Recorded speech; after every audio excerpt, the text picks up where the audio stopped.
Hello, everyone. In today's video, we're going to be talking about 27 frugal tips that you can take from your grandparents or your great great grandparents that lived through the Great Depression.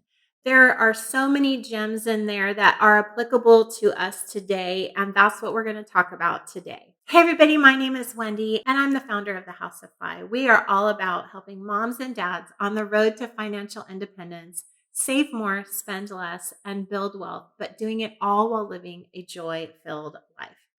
We love to save money here. We love to spend less here. And I'm really excited to share some of these tips.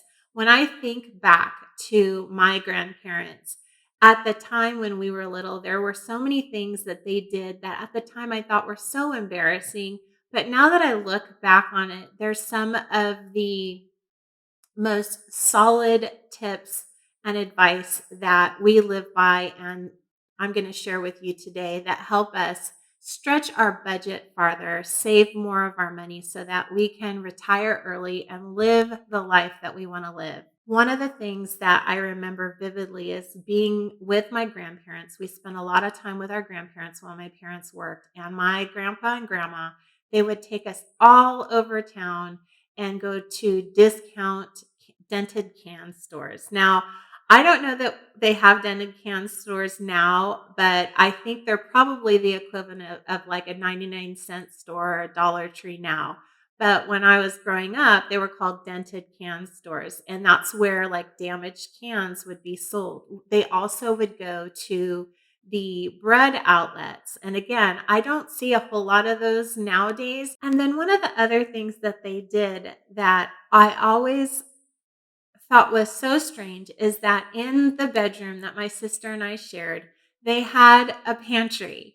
And on it was all the canned goods and extra non perishable items that they stocked up on. And I never really understood why they had that extra food. Well, it grew from the need that they had growing up and going through the Great Depression, where everything was scarce. And so they stock up canned goods, and other non perishables just in case. And I think having a well stocked pantry is one of the most important things that you can do to stretch your food budget. And if you watch any of my cooking or crockpot videos, you'll see that it's something that I talk about quite often is having a well stocked pantry because it is what is going to stretch your food. It's what is going to give you a meal when you're in a bind.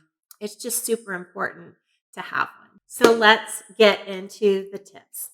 Tip number one is growing your own food. Now, I have to admit, I have black thumbs. So this is not something that I personally am doing, but I have ton of friends that do it and they do it really, really well. It is something that I would eventually like to learn how to do, but I haven't yet. But I totally see the value in it. We've got a lemon tree out back that hasn't fruited yet, but I'm excited to get the produce off of that. But even just maybe a little herb garden in the window where you get your herbs. But there's so many things that you can grow and either can or freeze that would give you back money in your food budget. The next thing you can do is start composting. So instead of throwing things like coffee grounds, eggshells, orange or lemon rinds, and putting them in the trash, you can compost them. And then you use that compost to fertilize your plants. And then you don't have to go and buy fertilizer. Now, we already talked about a well stocked pantry, and I'll just say it again. Having a well stocked pantry is one of the best things that you can do to stretch your budget. What do you have in your pantry? I'm talking things that are non-perishable. So canned goods, your pastas, your dry goods, your flour, your oils, vinegars, spices, potatoes. Shopping discount stores is another way. I know that some of my favorite buys I get at the dollar store. In one of my videos from a couple weeks ago at the 99 cents only store, you'll see some of my favorite finds. One of those at our 99 cents only store is bread. It's the home fried bread. My kids love it. And I have one son in particular. It's the only bread he will eat. He has some sensory issues and he's just really, really particular about his food. I can get that bread at the dollar store for $1. The same loaf of bread at Walmart is $2.78. When I'm going through about 6 loaves a week of bread, that adds up.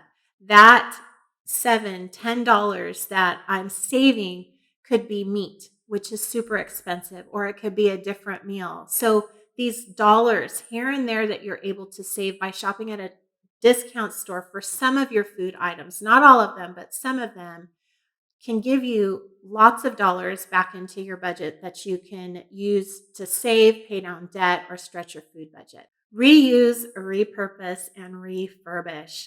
I am all about taking something and turning it into something new to prolong the life of whatever it is, whether that's a table, whether it's a bench that I recushion, whether that is taking something that I've seen at a store and it's really, really beautiful and I would really love to have it, but it's got a big ticket on it. If I can make it for less, I'm going to try and do that. OfferUp and Facebook Marketplace are a really great place to find things very inexpensively that you can use to repurpose into something else. Our little kitchenette table that we have downstairs, I got off of OfferUp. It's a beautiful table that was solid wood. I bought it for under $100, but I stripped it. I repainted it into a farmer type looking table. It's gorgeous. I love it. And I'm not going to stress out too much if my kids put scratches or dents on it, because I know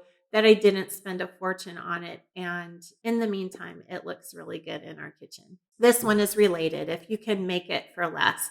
If you if you can't make it for less, then it's not a bargain. But if you can make things for less, like gifts or teacher gifts. I know that each year in the holidays, I want to give the boys' teacher a gift, but it adds up, especially with four of the little ones in school still.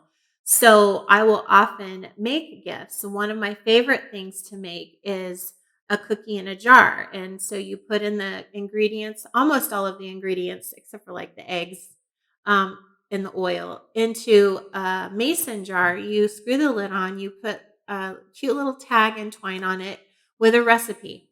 Simple, a few bucks. Another really good tip from that generation is keeping a rainy day fund, was something that we would probably call an emergency fund today, but just keeping a small fund somewhere so that if something happens, the water heater goes out, you have a car repair, something like that, where it's an unexpected expense that you have the money for it if it happens and it won't cause this snowball catastrophe effect. Credit was something that was not prevalent during that time. And so paying with cash, we spend less money when we pay with cash. It just hurts. Somehow it hurts to pay with cash. You see that money and it goes out of your hands and it's harder. It's much easier just to put in a debit card or credit card and swipe it. There's been studies done where it does show that you spend more money. So when you can, and as often as possible, pay with cash. And if you're paying with a credit card, not only are you spending more, but you're paying interest on those goods as well, which is money just down the toilet. Learning to sew. Now, I am no genius at sewing, but I can sew. And what that gives me the ability to do is save money. I can make repairs to certain things. I may not be the best at it, but I can do it. I'm making my kids costumes. I priced out their costumes for Halloween and it was going to be 30 to 50 bucks for each kid to do the costumes that we decided on. We typically do themes for Halloween, and this year they want to do Mario Kart. And so what I did was I went on Pinterest and I found a couple ideas to make their costumes, and I'm going to be able to make their costumes for so much less than what I could buy in a store. Yes, it's going to take more time. Yes, I'm still going to have to buy some things for it, but I can do it for so much less and they're going to look great. And I'm just going to be using some simple stitches. So if you can learn even to just do a simple stitch, you can do a lot with that skill and save yourself some money. Cooking at home, not spending those dollars going out to eat several times a week. That money adds up and it can get super expensive, especially when you're like us, where we have a large family. And to take out our whole family is over $100, sometimes $300, depending on where we go. So that is something that we don't do very often. If we do it, it's maybe twice a month. But it's definitely something that saves us quite a bit of money by eating at home. Now, maybe you feel like you can't cook or you don't know how to cook. YouTube, guys. YouTube and Pinterest. That's all you need. There are so many videos out there on YouTube on things that you can cook. And if you have any ideas, you can simply put in easy ground beef recipes and you'll get a whole bunch of ideas, things that you can do, things that are simple, things that are quick. Anyone can do it. Use the whole chicken.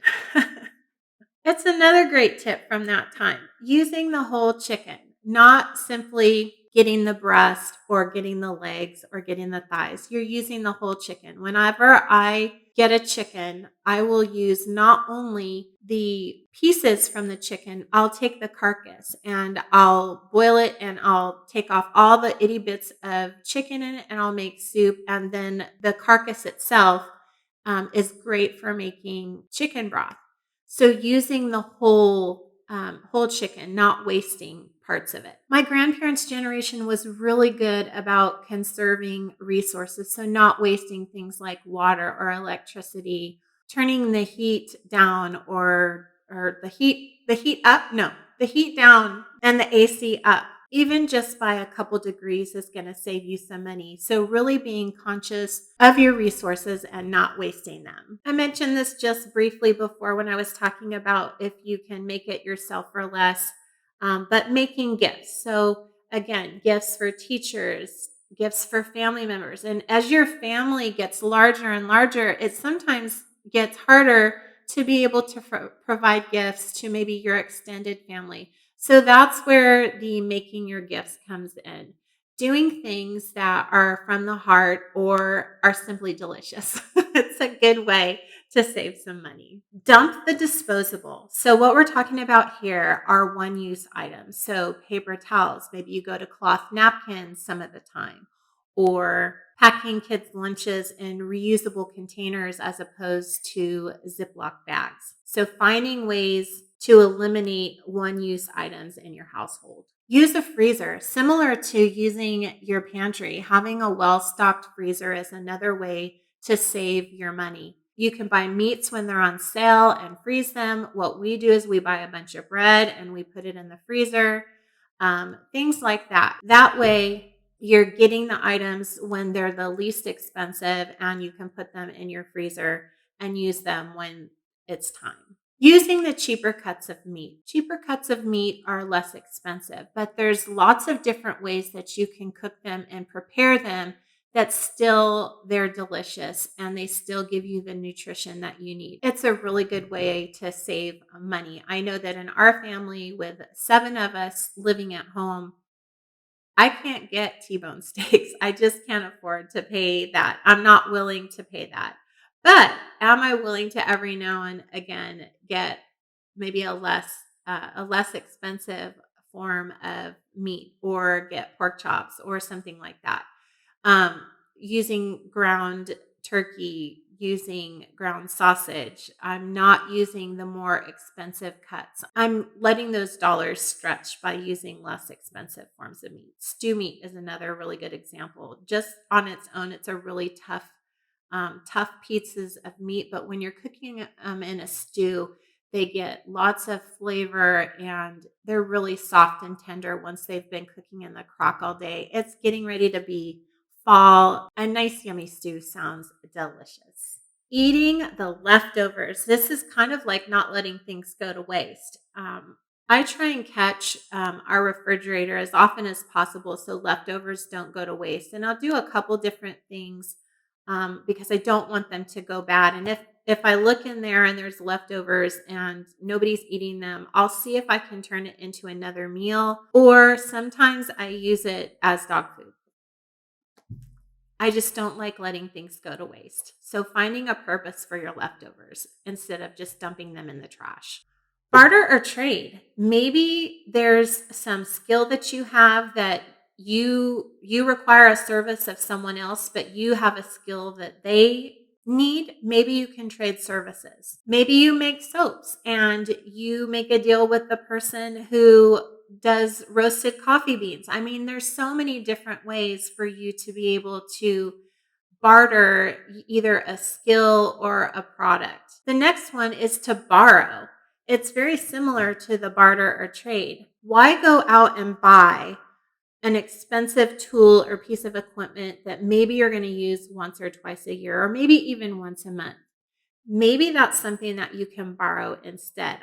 For our family, we have friends that borrow our lawnmower mower quite frequently. And if he has something that my husband needs for the yard, he'll ask to borrow it. We do it quite often, and it saves us the expense of having to go out and buy that item. Being okay with hand me downs and secondhand items has been so much better than going out and having to buy them clothes every single month, because my boys are rough.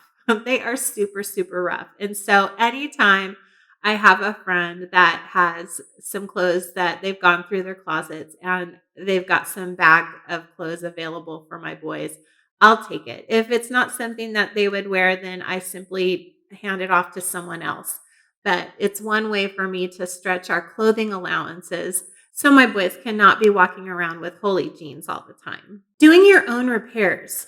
This is something that, again, with YouTube, there is basically so much information out there. If there is any type of repair that you want to have a go at first, try it. We've done it with changing the light bulbs out in our cars. My daughter got tired of waiting for my husband to fix the side mirror on her car. She finally got so frustrated of waiting for her dad to do it that my 25-year-old daughter went on YouTube. She bought the part and she did it herself. And I'm so proud of her for doing that.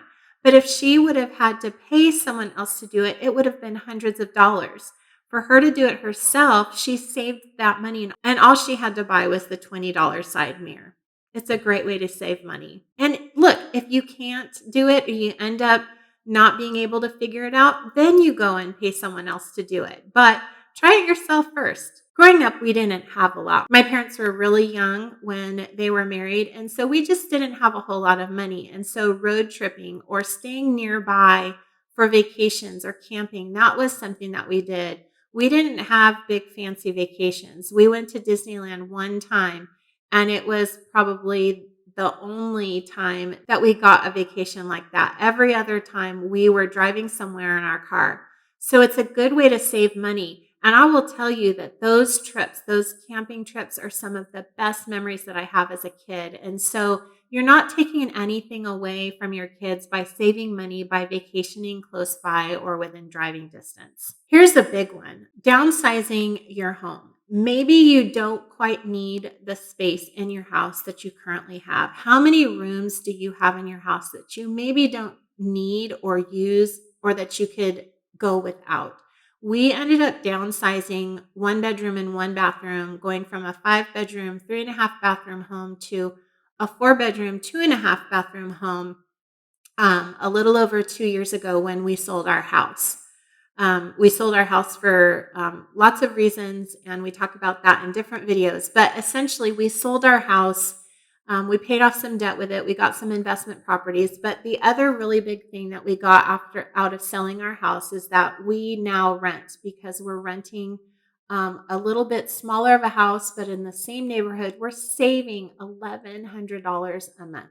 So by downsizing, we're saving quite a bit of money. And with housing being likely your most expensive expense that you have, even if you can save a few $100s, it's giving you a lot more savings. Bulking up meals with lower cost ingredients. This is something that I use quite a bit. Again, with 4 growing boys, 4 little ones under 11. I've got a 19-year-old in the house, and then my husband. They all eat a lot. So I really try to bulk up my meals with lower cost ingredients like pastas and other starches like potatoes and rice.